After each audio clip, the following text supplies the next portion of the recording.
Bismillah, kusoo dhawaada channelka Somali Events. Maanta waxaan idiin soo gudbin doonaa qiso ku saabsan rumaynta qadarta Allah. Qisadan ayaa waxay ku dhacday gabar macallimad ah oo iskuulka wax ka dhigi jirtay. Gabadhan ayaa waxay ka daaday xilligii guurka, waxayna ahayd gabar aad u qurux badan, akhlaaqdeeduna ay aad u wanaagsan tahay. Maalin ayaa gabdho iskuulka la dhigo waxay ku yiraahdeen, "Waxaa tahay gabar aad dabeecadoodu u wanaagsan tahay. Allahna wuxuu ku siiyay qurux, maxaad u guursan weysay?"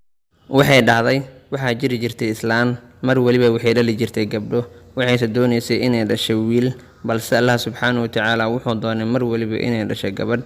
Waxay dhashay 5 gabdhood, markii lixaad ayay uur qaaday. Ninkeedii ayaa wuxuu ku yiri, markaan haddaa dhasho gabar waan ku furayaa. Aad ayay u cabsatay.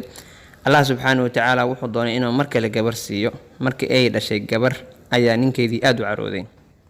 Gabadhii yareed ayuu soo qaaday, wuxuuna keenay masjid markaas u dhowaa xaafadiisa, wuxuuna doonayay in la qaato, balse qof qaadato wuu waayay. Dhowr maalmood markuu masjidka keenay uuna waayay qof qaadato, ayuu wuxuu soo celiyay hooyadeed. Hooyadii ayaa aad uga farxday. Muddo kadib waxay qaaday uur, waxayna ka cabsanaysay inay dhasho gabar, balse Allah subxaanahu wa tacaala wuxuu siiyay wiil. Aabihii markuu arkay in wiil loo dhalay ayuu aad u farxay. Isla markiiba Allah subxaanahu wa tacaala wuxuu ka qaatay gabadhii ugu weyneed. Mar kale ayay uur qaaday, waxayna dhashay wiil kale. Waxaa ka dhimatay isla markiiba gabadhii labaad.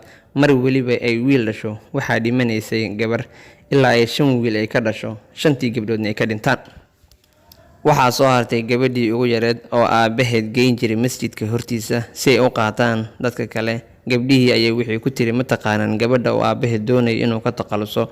Waxay ku tiri, waa aniga. Waxayna tiri, sababta aan u guursan lahayaa waxay tahay, waxaan hayaa aabahay oo waayeel ah, aan haysan qof kale oo daryeesho. Wiilashii ila dhashayna way ka tageen, marmar ayay soo booqdaan, dibna uguma soo laabtaan.